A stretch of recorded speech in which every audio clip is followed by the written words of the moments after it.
ফেব্রুয়ারি মাসে মুক্তি পেতে চলেছে পারিয়া নামক সিনেমাটি, যেটা ট্রেলার নিয়ে আজকে কথা বলবো। সিনেমাটি পরিচালনা করেছেন তথাগত মুখার্জি এবং অভিনয় বিক্রম চ্যাটার্জি, সৌম্য মুখার্জি, শ্রীলেখা মিত্র, এরকম বহু আর্টিস্টকে আমরা দেখতে পাচ্ছি। তো ট্রেলারের মধ্যে একটা জিনিস খুব সুন্দর দেখিয়েছে, যেটা একটা রিয়েল স্টোরির উপর বেস করেই সিনেমাটাকে বানানো হয়েছে। আমরা দেখি সাধারণত কলকাতার চাঁদনি মার্কেটের দিকে ধর্মতলার সাইডে গেলে সেখানে 50 টাকা করে দেশি কুকুর বিক্রি হয়। ছোট ছোট কুকুরের যে বাচ্চা, সেগুলো বিক্রি করা হয় প্লাস্টিকের মধ্যে ভরে 50 টাকায়। তো সেইগুলো সত্যি দেখে একটা খারাপ লাগার জায়গা থাকে, যে এরকম একটা জীবন্ত একটা কুকুরের বাচ্চাকে এরকম প্লাস্টিকের মধ্যে ভরে বিক্রি করা হয়। সেগুলো আমি নিজে দেখেছি নিজের চোখে, সেই জন্য এটাকে আরও বেশি করে ফিল করতে পারলাম। সেই বিষয় বস্তুটা কিন্তু এখানে তুলে ধরা হয়েছে, যেটা আমার মনে হয় একেবারে একটা বাস্তব চিত্রকে তুলে ধরা হয়েছে।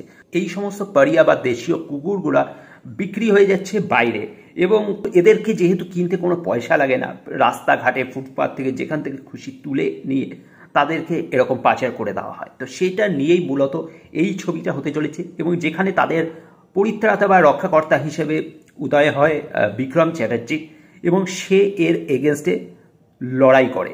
তো একটা জায়গায় সে ডায়লগ দিচ্ছে যে তাদের থাবায় ভোট দেওয়ার ক্ষমতা নেই, কিন্তু তাদের ভালোবাসার ক্ষমতা আছে। তো ডায়লগটা খুবই ন্যাচারাল, একদম রিয়েলিস্টিক একটা ডায়লগ লেখা হয়েছে, যেটা আমার বেশ ভালো লেগেছে।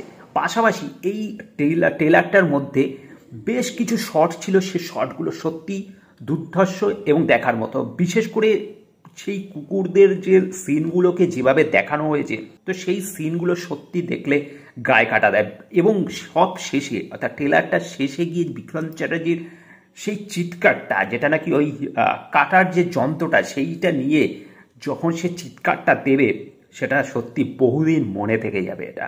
পাশাপাশি এই ট্রেলারের মধ্যে আমি যেটা দেখলাম, তো একজনের কথা না বললেই নয়, সেটা হচ্ছে সৌম্য মুখার্জি, যে নাকি এখানে মেন ভিলেনের ক্যারেক্টারটা করছে। তো তার চরিত্রে এই সৌম্য মুখার্জির অভিনয় বহুদিন মনে থেকে যাবে। তার প্রতিটা এক্সপ্রেশন, তার যে ডায়লগ ডেলিভারি, মানে অসাধারণ। এবং তাকে সেই রকম তার গেট আপটাও তাকে সেইভাবেই দেওয়া হয়েছে, তাকে লাগছেও সেই। এর আগেও আমরা তাকে দেখেছি সাধারণত রোমান্টিক লুকে, তার কিছু ছবি এসছিল, কিন্তু সেইভাবে কিন্তু তাকে হয়তো অনেকেই চেনে না। কিন্তু আমি বলতে পারি এটুকু, যে এই ছবিটার পর তার নাম প্রতিজনের মুখে মুখে থাকবে।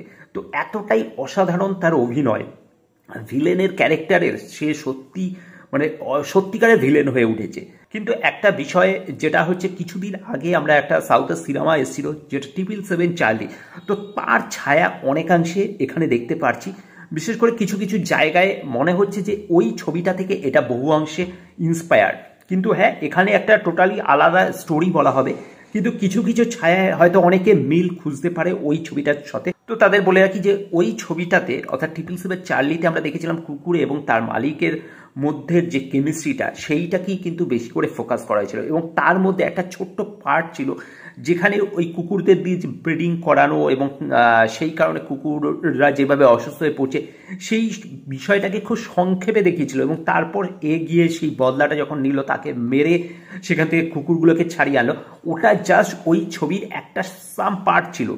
এবং এইখানে কিন্তু সেই বিষয়টার উপর আরও বেশি করে ডিটেলিং থাকবে। এবং ওইখানে তো আমরা দেখেছিলাম বিদেশি কুকুর ছিল তারা, এখানে তো আমরা দেখতে পাচ্ছি যে দেশীয় যে কুকুর, তাদের দিয়ে কিভাবে একটা র্যাকেট পুরো বিজনেসটাকে চালায়, এবং তার এগেনস্টে কথা বলার কেউ নেই, পুলিশ প্রশাসন কেউ নেই।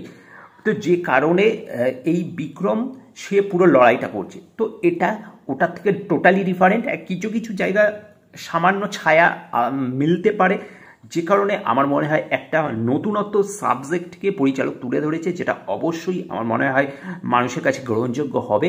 এবং এই সমস্ত পারিয়াদের দুঃখ, কষ্ট, দুর্দশা চিত্রগুলো এই ছবির মধ্যে ফুটে উঠবে। তো এই ছবিটা নিয়ে অবশ্যই আলাদা একটা এক্সপেকটেশন তৈরি হচ্ছে। তো দেখা যাক কীরকম কী হয় সিনেমাটা। তো এটাই ছিল ট্রেলার নিয়ে বক্তব্য। তোমাদের মতামত অবশ্যই কমেন্ট করে জানাতে ভুলবে না। ভিডিওটা ভালো লাগলে লাইক শেয়ার করে দেবে, চ্যানেলটা সাবস্ক্রাইব করে সাথে থাকবে। Thank you.